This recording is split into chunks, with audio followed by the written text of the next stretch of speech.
Bapak Ibu sekalian, sekarang kita sudah tahajud, ya, insyaallah. Kemudian sudah beristighfar, sudah berdoa kepada Allah, memperbanyak bacaan Quran. Tiba kemudian azan subuh berkumandang. Apa yang dilakukan oleh Rasulullah? Nah, masya Allah, ibu dan bapak sekalian, Rasulullah SAW saat azan subuh sudah memanggil, beliau menjawab panggilan azan itu, tapi masih berada di rumahnya, menunggu azan selesai. Ya. Jadi belum ke masjid, ya. Beliau berada di rumahnya, kemudian menunggu adzan selesai, lantas menunaikan 2 rakaat fajar, ya, 2 rakaat sebelum salat subuh.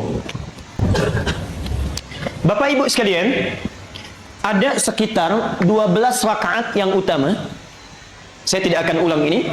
Ada sekitar 12 rakaat salat sunnah yang utama sifatnya, ya. Utama itu selalu dijaga oleh para sahabat dan dipraktekkan, seringkali dipraktekkan oleh Nabi. 12 rakaat, ya. Yang pertama, 2 rakaat sebelum subuh, 4 rakaat sebelum zuhur, 2 rakaat setelah zuhur, 2 rakaat setelah maghrib, 2 rakaat setelah isya. Jelas? Baik. Dari mana dapatnya hadis itu? Ya. Kita bisa temukan misalnya di dalam hadis riwayat Muslim nomor hadis 728 dari Ummu Habibah. Ya. Beliau menyampaikan, kata Rasulullah sallallahu alaihi wasallam, beliau menyampaikan, man shalla, saya ulang, man shalla isnatai asyrata rak'atan, ya, fi yaumin wa lailatin, siapa yang menunaikan salat 12 rakaat sehari satu malam, maksudnya salat sunnah yang mengikuti yang fardu, ya, bunya lahu bihinna baitun fil jannah, maka Allah akan bangunkan baginya satu rumah di dalam surga. Siapa yang menunaikan salat sunnah yang mengiringi salat fardu sebanyak 12 rakaat, ya, dilakukan konsisten sehari semalam, ya, karena 2 rakaat sebelum subuh, ya, 4 rakaat sebelum zuhur, 2 rakaat setelah zuhur itu kan siang, ya. Kemudian 2 rakaat ba'da maghrib, 2 rakaat ba'da isya itu malam. Yang konsisten melakukan itu selama hidupnya, Allah akan bangunkan sebagai tambahan baginya satu rumah di surga.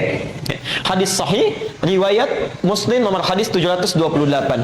Ustaz, dari mana taunya 2 rakaat sebelum subuh, 4 rakaat sebelum zuhur, 2 rakaat setelah zuhur, 2 rakaat setelah maghrib, 2 rakaat setelah isya? Itu ada di At-Tirmidzi, lebih lengkap lagi, nomor hadis 415.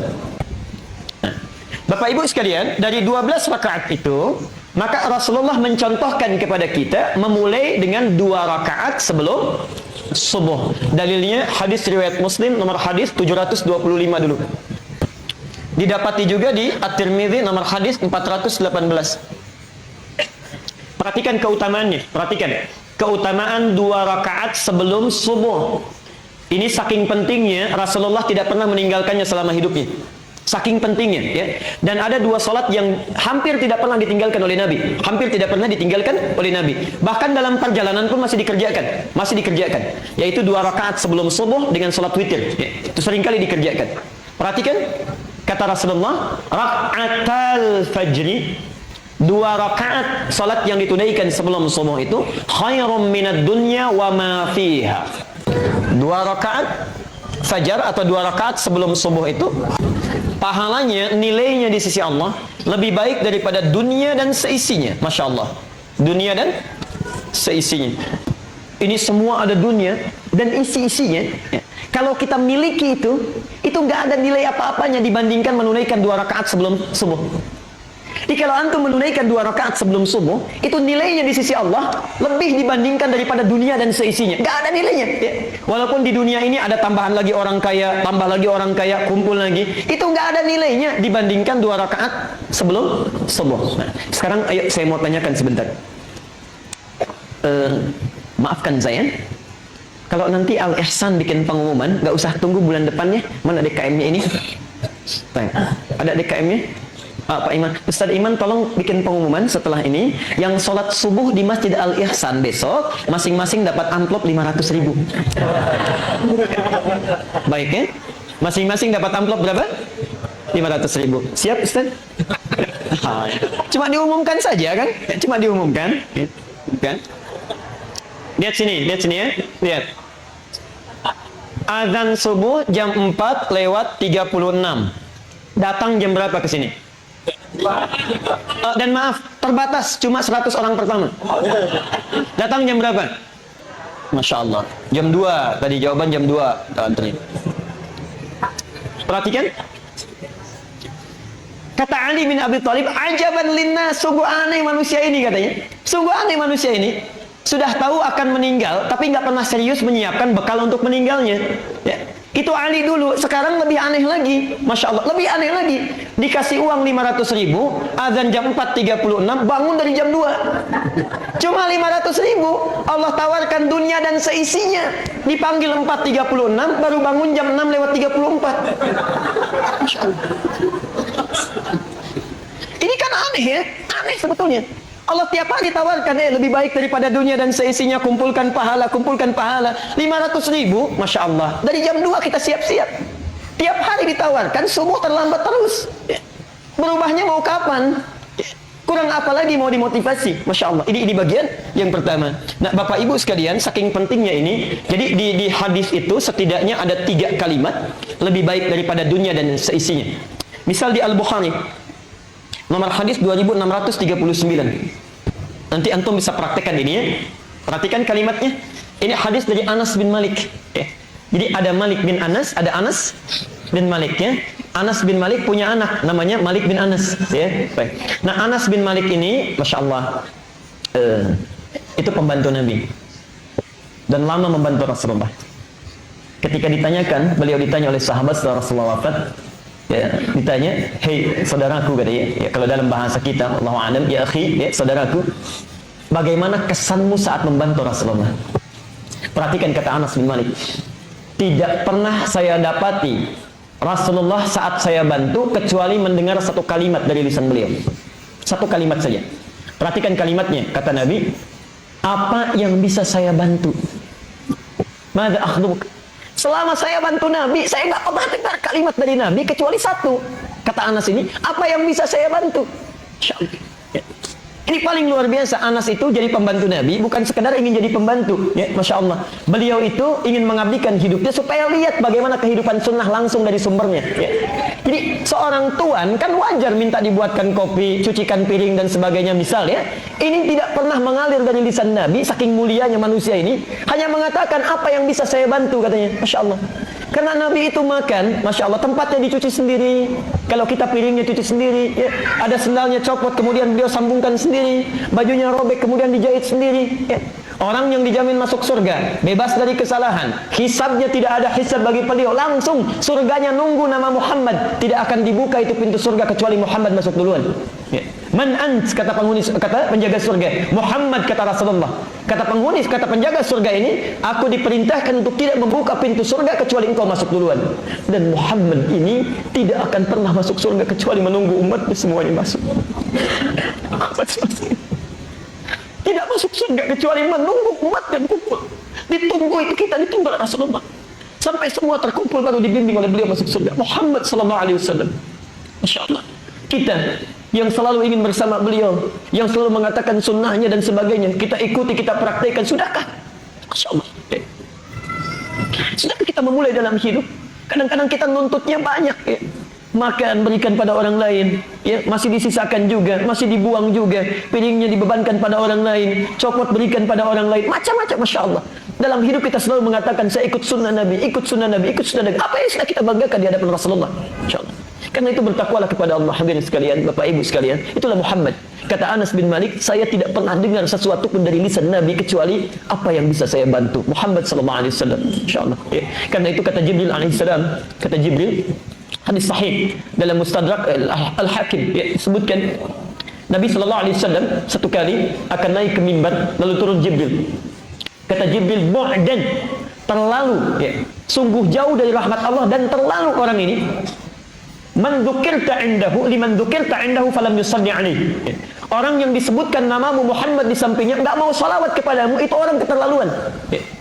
Masya Allah, itu orang keterlaluan katanya. Saking sayangnya Jibril kepada Muhammad sallallahu alaihi wasallam, itu yang dipikirkan itu cuma kita, Bu, Pak, cuma kita. Masya Allah. Saya berikan misalnya 2 sampai 3 riwayat. Masya Allah, satu kali beliau sallallahu alaihi wasallam dalam hidupnya itu sedang kumpul dengan sahabatnya. Lalu kata beliau, ashtaqu bi ikhwani.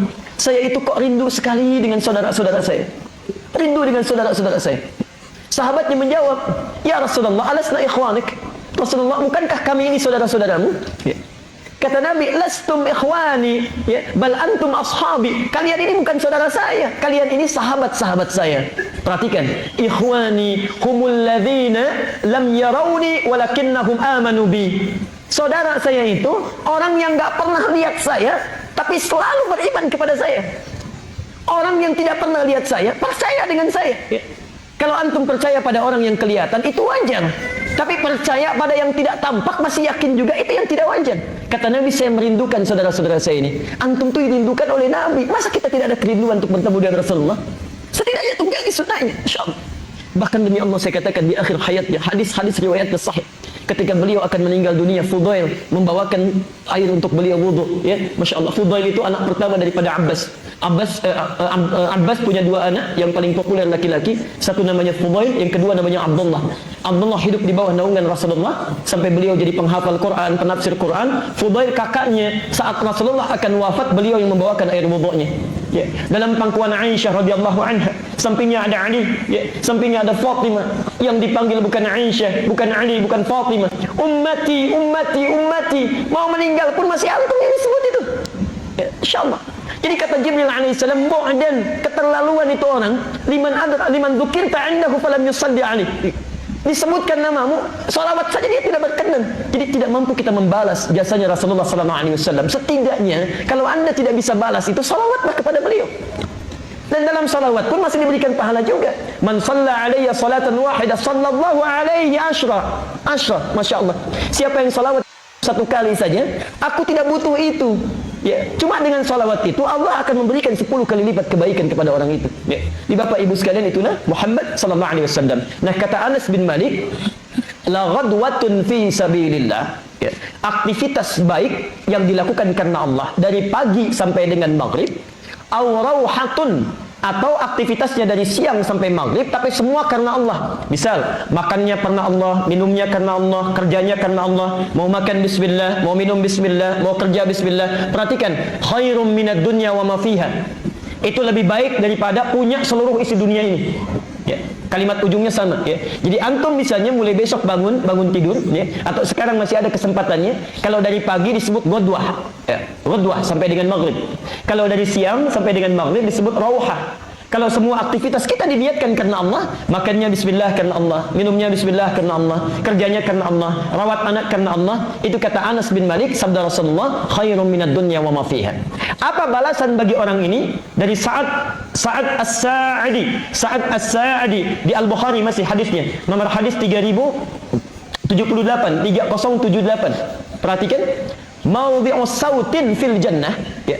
Orang ini akan dibalas dengan pahala yang berlimpah. Tempat pecut saja, tempat pecut, ya. Tempat pecutnya sesuatu yang tersimpan di surga, untuk ilustrasi saja, khairum minad dunya wa ma fiha. Jadi kalau tukang delman punya pecutan disimpan di tempatnya, itu kalau ada di surga lebih bagus daripada dunia dan seisinya. Apalagi minumannya, apalagi gelasnya, apalagi keadaannya. Ya. Jadi kalau sudah semua diterangkan, antum tinggal tunggangi, keluarkan. Ya. Catat amalannya apa yang dilakukan.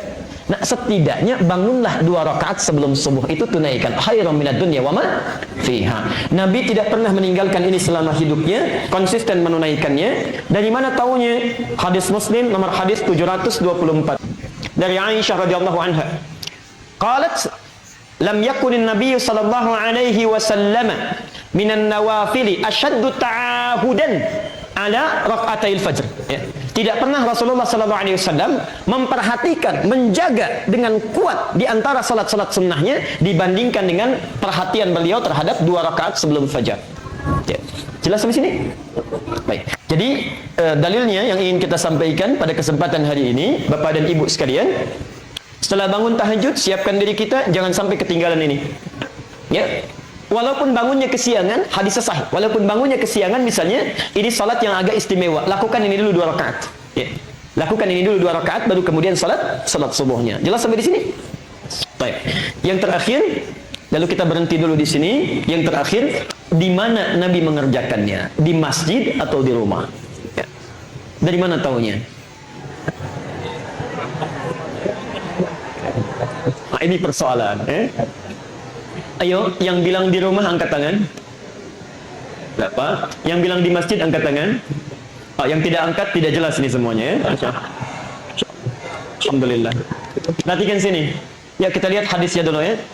Ada di hadis Zaid, setidaknya 3 hadis kita kumpulkan ya. 3 hadis kita kumpulkan.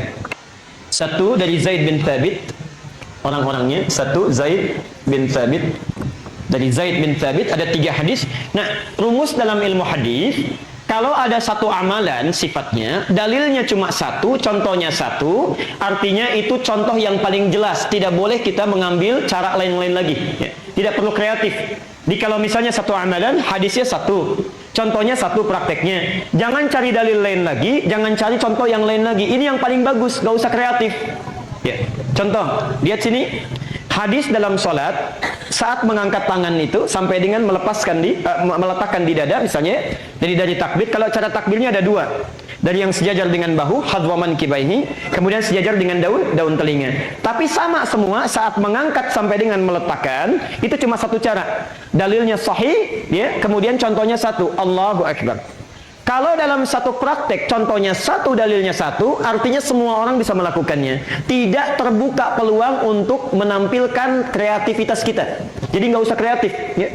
Begitu antum angkat misalnya, kan nggak enak. Masa sama manusia kanan dulu, sama Allah kiri dulu. Ini harus agak sedikit pendekatannya berbeda. Ya. Allah, kita putar sedikit ya, supaya kanan duluan masuk, kemudian baru kiri. Itu nggak usah kreatif ya. Nanti kita capek sendiri itu. Ya. Antum capek sendiri. Kalau sudah jelas ada, nggak usah cari-cari yang lain ya, direpot. Kelihatan seseorang dibahas, cari dalilnya, diseminarkan ya, di stadium generalkan, nggak akan ketemu, jadi capek-capek sendiri ya. Tapi kalau dalam satu praktek misalnya lebih daripada satu hadis, jangan ditafsirkan dari satu hadis saja, kumpulkan semuanya ya. Nanti banyak prakteknya ya. Misal tentang ini saja minimal ada 3 hadis tentang persoalan kita ya. Doa mengangkat tangan ada 30 hadis, bacaan bismillah 70 hadis ya. Masya Allah, isbal ada 143 hadis. Kumpulkan dulu, baru kita lihat ya. Satu Zaid bin Sabit, kemudian Jabir bin Abdullah, yang ketiga Abdullah bin Zaid. Ini antum bisa temukan hadisnya di An-Nasai 1133, kemudian bisa dilihat di silsilah hadis sahihah nomor hadis 1508. Baik. Bapak Ibu sekalian, saya bacakan hadisnya dari Zaid dulu ya. Qala Rasulullah sallallahu alaihi wasallam, Rasulullah sallallahu alaihi wasallam satu kali bersabda ya, di orang-orang itu pada salat sunnah di masjid, lalu Nabi menyampaikan, "Sallu ayyuhan nasi fi buyutikum." Hei orang-orang, kata Rasulullah, ayo cepat salat di rumah aja, di rumah ya. Fa inna afdhala salatil mar'i fi baitihi illa al-maktubah. Salat yang terbaik yang dilakukan oleh setiap orang itu lebih bagus di rumahnya, kecuali salat yang fardu, salat wajib ya. Di salat sunnah ya, dari hadis ini sebaiknya dilakukan di mana? Di rumah ya. Adapun salat fardu sebaiknya dilakukan di mana? Di masjid, melalui hadis ini ya. Ya Rasulullah, apakah qabliyah saja? Ya, apakah qabliyah saja? Tidak. Ternyata ba'diyah juga sebaiknya dilakukan di rumah. Hadis dari Jabir yang ini bin Abdullah. Ya, hadis dari Jabir bin Abdullah. Kata Rasulullah sallallahu alaihi wasallam, "Idza qada ahadukumus shalah fi masjidihi, idza qada ahadukumus salata fi masjidihi." Kalau seseorang telah menunaikan salat fardu di masjidnya, perhatikan, sudah salat fardu di masjidnya, maka tunaikan, bahasa hadis, faj'al fi baiti nasiban min salati ya. Maka jadikan sisa salatnya itu di rumahnya. Jadikan sisa salatnya di rumahnya. Fa innallaha ja'ilun fi baitihi bis shalah khaira. Karena sungguh Allah Subhanahu wa taala akan memberikan kebaikan-kebaikan pada sisa salatnya itu saat dia berada di rumahnya. Ya. Jadi maksudnya kata para ulama, supaya di rumah itu banyak tempat sujudnya. Ya, ramai dengan ibadah, itu yang akan nanti memberikan kesaksian pada kita di akhirat nanti. Karena mulut terkunci, tangan diikat, cuma nanti benda-benda yang bersaksi kepada Allah. Idza zulzilatil ardu, kemudian wa akhrajatil ardu wa qala al insanu, ayat keempatnya, yauma idzin tuhadditsu. Jadi kata Al-Quran, saat bumi ini digoncangkan hancur seluruhnya, manusia pada keheranan, ada apa ini, diwafatkan semuanya, dibangkitkan, semuanya akan diam. Yang bersaksi itu tempat-tempat dan benda-benda yang kita pijak. Yauma idzin tuhadditsu akhbaraha. Ya, benda menceritakan apa yang terjadi. Perhatikan. Antum salat di rumah. Karpetnya sudah kita sediakan, dipakai salat. Itu nanti yang akan bilang kepada kita, "Ya Allah, saya pernah dipakai sujud oleh orang ini. Tanggal sekian, bulan sekian, jam sekian." Ya. Masya Allah. Jadi jangan hanya ramaikan di masjid, rumah pun ramaikan. Ya. Karena itu ada saran dari para ulama, ini saran sangat bagus Bu ya, Pak. Kalau Anda memiliki sesuatu yang baru, pakai dulu untuk kepentingan Allah. Supaya mudah hisabnya. Misal, kita beli baju baru ini, Masya Allah ya. Kemudian setelah digunakan, gunakan dulu untuk Allah. Pakai dulu sholat ya, pakai sholat. Supaya saat ditanya dalam hisab itu ringan jawabnya. Hei, dari mana rezeki yang kamu pakaikan itu untuk beli pakaian? Ya Allah, Engkau maha tahu, Engkau bisa melihat dan mengetahuinya dengan pasti. Rezekinya saya dapatkan dari si A yang sangat halal. Dan Engkau ketahui itu. Kemana Engkau gunakan? Ya Allah, pertama kali saya gunakan itu adalah untuk menyembahmu. Dan Engkau paling tahu kapan waktunya, kapan saya gunakan, dengan keadaan apa saya kenakan itu. Masya Allah, ringan ya. Kita kadang terbalik, ibu kalau pakai baju baru, dapat baru, digunakan apa dulu?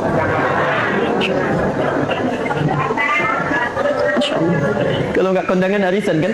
Ya. Itu agak lumayan itu hisabnya. Awal-awal memang pede. Dari mana kamu dapatkan? Ya Allah, dari kerja keras suami saya. Yang keringat yang kau ketahui sangat halal dia lakukan. Semuanya lancar-lancar. Kemana engkau pergunakan? Kondangan ya Allah pertama kali. Nah itu persoalannya. Soalan itu. Baik. Lihat hadis yang kedua dari Jabir bin Abdullah ya, maka ramaikan rumah dengan ibadah, itu salat ba'diyahnya. Tapi pertanyaannya, apakah semua salat sunnah itu mesti di rumah? Baik, ditakhsis oleh Nabi, dikhususkan. Lihat pernyataannya, jangan berhenti di sini ya, rahmukallah. Jangan berhenti di sini. Kalau Anda cuma baca 1-2 hadis saja, akan diambil kesimpulan berarti semua salat sunnah itu mesti di rumah. Perhatikan. Hadis selanjutnya, Abdullah bin Zaid bertanya kepada Rasulullah. Perhatikan pertanyaannya, ya rahmukallah. Ya Rasulullah, wahai Rasulullah, ayyuma afdalu min salati? Ya. Mana yang paling afdal di antara salat saya? Hal salati fil bait amil fil masjid? Am fil masjid? Apakah salat yang saya lakukan di rumah saya atau di masjid? Ya. Apakah salat yang saya lakukan di rumah saya atau di masjid? Karena beliau melihat Rasulullah itu sunnahnya di rumah, kemudian baru ke masjid. Dijawab oleh Nabi. Perhatikan. Lihat jawabannya ya. Ala tara amma aqrabu min baiti? Ya. Ala tara amma aqrabu baiti min masjid? Maaf. Ala tara amma aqrabul baiti min masjid? Tidakkah engkau lihat jarak antara rumahku dengan masjid sedekat apa? Tidakkah engkau lihat jarak antara rumahku dengan masjid sedekat apa? Baik. Jelas sampai sini? Jelas ya? Belum selesai kalimatnya. Belum selesai. Maka tunaikanlah salatmu di rumah, bila tempatmu itu dekat dengan masjid. Ini kalimatnya. Saya mau tanya, maaf, rumah Nabi di mana? Kalau ini masjid, rumah Nabi ya di sini. Belakang. Baik, ini isyarat yang cerdas untuk kita baca. Sunnahnya dilakukan di rumah kalau rumahnya dekat dengan masjid. Kalau rumah antum jauh dari masjid, jangan maksa. Dari Tambun ingin hadir kuliah subuh ke sini, sholat sunnahnya di sini, nyampe sini kapan? Ya, baik. Jelas sampai sini? Oke. Jadi kita selesai dulu sampai di sini. Kesimpulannya, Bapak Ibu sekalian, amalan Rasulullah SAW, ya, begitu selesai beliau menunaikan tahajudnya, itu sampai pada waktu fajar. Jangan sampai tertinggal 2 rakaat fajar ini karena sangat penting dalam kehidupan kita. Kemudian selebihnya, bila antum rumahnya dekat dengan masjid, maka yang paling utama lakukan di rumah. Kemudian tunaikan salat wajibnya di masjid. Bila sekiranya rumah kita jauh dari masjid, maka alangkah lebih baik itu bisa ditunaikan di masjid secara bersamaan. Dan maaf, ini penting saya garis bawahi, sekali lagi penting saya garis bawahi, salat qabliyah sifatnya cepat ya. Jadi jangan terlalu lama antum ya. Bacanya jangan terlalu panjang-panjang, singkat aja. Nabi seringkali membaca Al-Kafirun dengan Al-Ikhlas. Kata Aisyah, sampai-sampai saya tidak tahu kapan Rasulullah baca Al-Fatihahnya ya. Jadi jangan lama-lama kalau baca, kalau menunaikan salat qabliyah ya. Baik.